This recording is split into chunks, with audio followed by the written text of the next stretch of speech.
Comment optimiser votre planification d'entraînement pour faire plus de muscles? C'est ce qu'on va voir aujourd'hui. Je vous ai préparé une petite liste. Donc en gros, on va voir tout ça ensemble. L'idée, c'est d'avoir un maximum de détails sur cette optimisation de l'entraînement. Pour moi, c'est important qu'on voit ce point parce que malheureusement, aujourd'hui, la majorité des pratiquants n'ont aucune planification d'entraînement.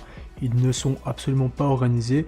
Et aujourd'hui, j'aimerais te proposer des choses à comprendre pour que tu puisses avoir une bonne planification d'entraînement et pour faire plus de muscles. Donc la petite feuille, il faudra voir si c'est quelque chose qui vous intéresse, mais si vous me mettez dans les commentaires, si vous voulez avoir le récap de ce que je viens de vous dire, vous me le dites, et comme ça dans les prochaines vidéos, je vous ferai à chaque fois, je vous mettrai un lien dans la description pour avoir un récap de tout ce qu'on vient de dire là, comme ça vous aurez un peu une fiche technique de tous les points importants pour réussir à optimiser vos entraînements ou toutes les autres astuces qu'on va voir sur la chaîne. Donc en premier lieu, si vous voulez avoir des résultats concrets, vous allez devoir de toute façon optimiser votre planification d'entraînement. Donc vous allez devoir passer par là, ça fait partie du processus, c'est nécessaire, vous êtes obligé de faire ça. Et c'est super important de le comprendre, parce qu'aujourd'hui malheureusement beaucoup de gens ne comprennent pas l'importance de la planification d'entraînement et pourquoi ça peut t'aider à prendre plus de muscles. On va séparer ça en plusieurs phases. Donc déjà la première phase qui est pour moi la plus importante et qui est souvent oubliée chez les pratiquants, c'est comprendre vos objectifs. Pour avoir une bonne planification d'entraînement, il faut déjà savoir quels sont vos objectifs. Si vous ne savez pas où vous allez, ce sera compliqué de définir quelles sont votre meilleure planification d'entraînement, quelles sont les routines d'entraînement à mettre en place.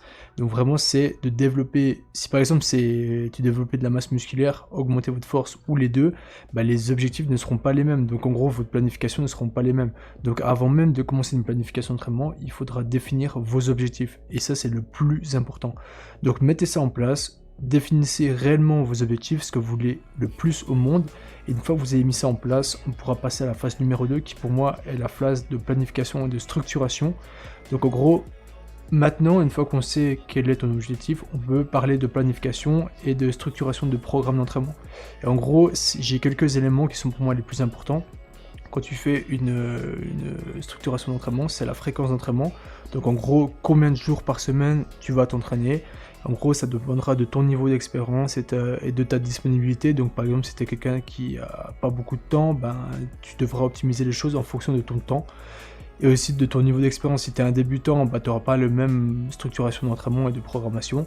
Donc c'est totalement normal, il faut adapter ça en fonction de ton niveau. Ensuite, la division musculaire. En gros, c'est diviser ces séances d'entraînement en fonction des groupes musculaires pour garantir une récupération adéquate.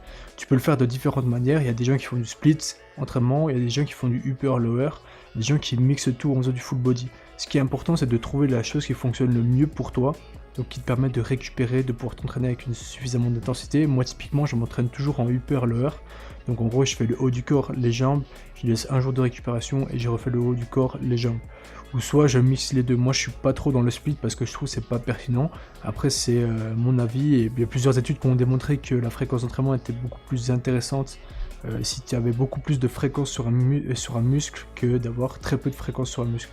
Donc j'ai toujours fonctionné comme ça, tous mes résultats ont été intéressants avec ça, donc c'est pour ça que je l'utilise comme ça. Volume et intensité, en gros c'est répartir son volume d'entraînement et varier l'intensité pour éviter le surentraînement. En gros ce qui est important de comprendre c'est que si vous voulez progresser, c'est de pas trop se concentrer toujours sur l'intensité, parce que si vous faites des séances intenses tous les jours et que vous vous entraînez 5 fois par semaine, vous n'allez pas pouvoir performer pendant toutes vos séances. Donc l'idée c'est de pouvoir trouver un système qui vous permet justement de performer tous les jours sans vous fatiguer nerveusement pour justement éviter le surentraînement. Je pourrais faire un récapitulatif spécifique sur comment gérer son intensité, comment gérer son volume d'entraînement, parce que souvent on pense qu'en faisant plus, on prendra plus de muscles, mais la réalité c'est que ça fonctionne pas comme ça, parce que si vous êtes toujours en surentraînement et que nerveusement vous n'arrivez pas à récupérer, vous prendrez jamais de muscle en fait, parce que votre muscle il va récupérer mais il pourra jamais grossir. Ensuite, qui est pour moi la phase numéro 3, mais la phase aussi très importante, c'est la phase de nutrition et de récupération. Alors bien entendu, si tu mets en place cette planification et la bonne structuration, c'est une chose, donc ça te permettra de bien faire les choses, mais pour que tu puisses récupérer derrière, automatiquement il y a la nutrition et la récupération. En gros, ça joue un rôle crucial dans l'optimisation de votre plan d'entraînement, parce que c'est ce qui va vous permettre de progresser dans votre routine d'entraînement et aussi progresser physiquement. Donc l'alimentation est équilibrée, donc c'est s'assurer d'avoir suffisamment de protéines. Donc généralement c'est plutôt 2 grammes par poids de corps si tu fais de la musculation. d'avoir des glucides, des graisses pour soutenir la croissance musculaire. Après ça aussi, ça dépend de ton objectif, de ce que tu veux atteindre, ça c'est pas vraiment le sujet. L'idée c'est plutôt d'être sensibilisé à une alimentation équilibrée, donc de bien manger, ça permettra d'optimiser ça. Ensuite le sommeil, ben là d'après des études, il y a des études qui disent que c'est entre 7 et 9 heures de sommeil de qualité par nuit. Après je sais que c'est pas une réalité dans le sens où tout le monde ne peut pas dormir à 9 heures, il y a des gens qui dorment 4, 5 heures. L'idée c'est d'avoir un sommeil qui te permet de récupérer, qui te permet d'avoir le meilleur système de récupération. Après ça dépend de tout le monde, donc à toi de voir ce qui est le mieux pour toi. Ensuite la récupération active, donc en gros intégrer des séances de récupération active comme de l'étirement ou de la mobilité ou du cardio basse intensité sur du tapis ou du vélo, tu vois, c'est les deux choses qui fonctionnent très bien. Et la phase numéro 4, c'est la surveillance et l'adaptation. Quand tu fais de la musculation, quel que soit ton objectif en sport, c'est de toujours surveiller ta progression pour optimiser ton plan d'entraînement. Parce que ce que tu vas faire peut-être pendant un mois ne sera plus pertinent dans 2 mois, tu vois. Et tu dois optimiser en gros. Et pour optimiser, ben, ça peut passer par justement un journal de bord, un journal d'entraînement, un journal de bord. Prenez des photos de progression, mesurez votre force et vos gains musculaires. Toutes ces choses sont essentielles pour progresser, donc si tu ne le fais pas, ça sert à rien de persister, parce que si tu sais pas au fait où tu vas, c'est difficile de quantifier tes résultats si tu n'as pas d'analyse et de données, tu vois.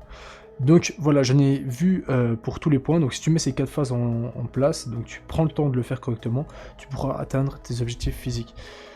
Donc voilà, j'en ai terminé, si tu as kiffé la vidéo, n'hésite pas à mettre un petit like, commenter, et je te dis à la prochaine, ciao, peace. Je t'offre un e-book 100% gratuit afin de propulser tes résultats physiques. Donc tu as juste à aller dans la description et obtenir cet e-book gratuitement afin de pouvoir optimiser tes résultats dans les prochains mois.